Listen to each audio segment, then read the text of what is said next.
there when they get big enough so the squirrels don't get into them. And I don't know if you've ever seen 4-o'clocks, 4-o'clock plants. They're called 4-o'clocks because in the afternoon at 4 o'clock, around that time in the evening, they bloom.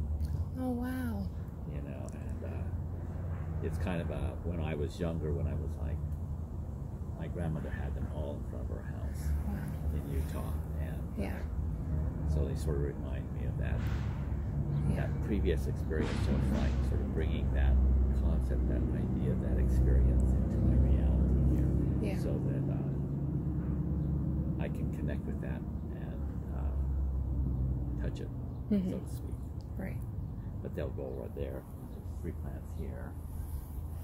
Work in progress. Right. Right. Yeah. What else? What else? What else? One of the good things I guess I can say is that squirrels did plant that rose bush. They put a rose seed in there, and the bush just simply grew up out of that. Really? So that wasn't you. That wasn't me. It was the squirrels. Actually. So I guess in some sense, the squirrels did me a favor.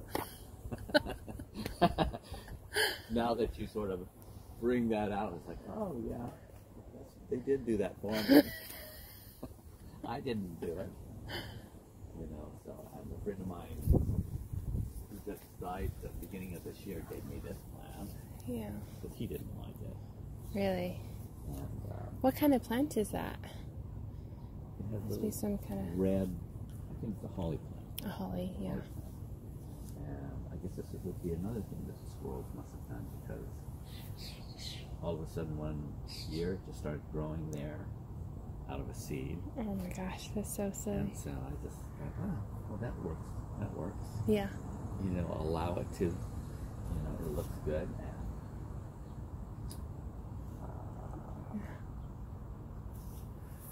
you know, I got these.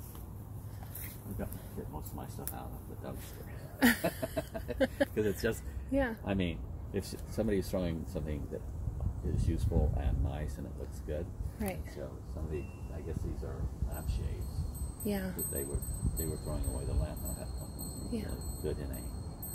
Yeah. Did you make the rope around this? Actually, I got that out of the dumpster too. So oh, but it's beautiful. It away, and I'm thinking, this will be perfect for me.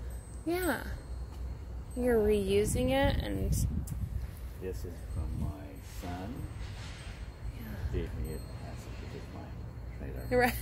You know, it looks just like it too. You know, and the trailer, a lot of people like the Airstream. Yeah. And I didn't buy it because it was an Airstream. I bought from my practical point, in that because it rains so much here. Yeah. That because of the rounded roof, water just sheds off of it. Yeah. As well as when I was younger, when I was in 6th grade, my parents lived in a big Airstream, and I think that part of that was nostalgia here. Yeah. Yeah. And it was a time of my life that was just like very heavenly, no worries, no thoughts. You know, in 6th grade, and so it reminds me of that kind of thing. Yeah.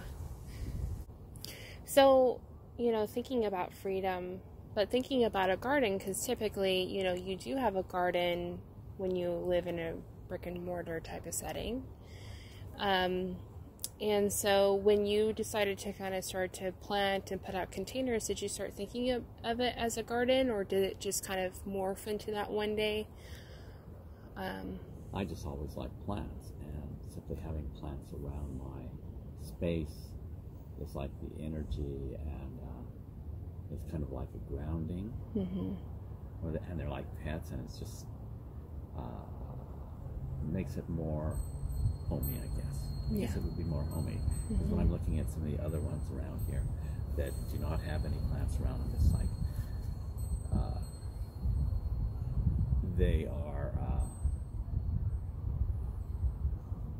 not sort of set. It's like they're ready to get up and go right away, as opposed to a campsite. Even when I've done campsites, gone camping, I've put things up and made it like Yeah.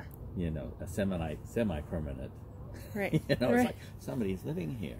It's yeah. not like they're stopping here for the night and then leaving. Right. Mm-hmm.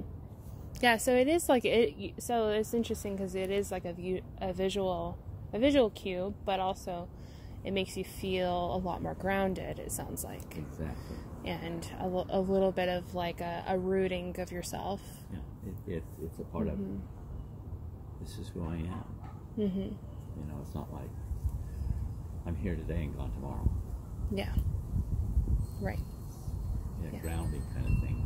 I would certainly suggest that people would look at that my philosophy, my way of viewing life is sort of a Zen monk kind of thing.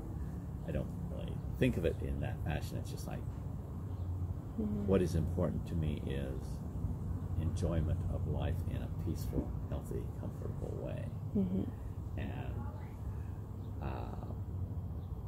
this is what it is. Yeah.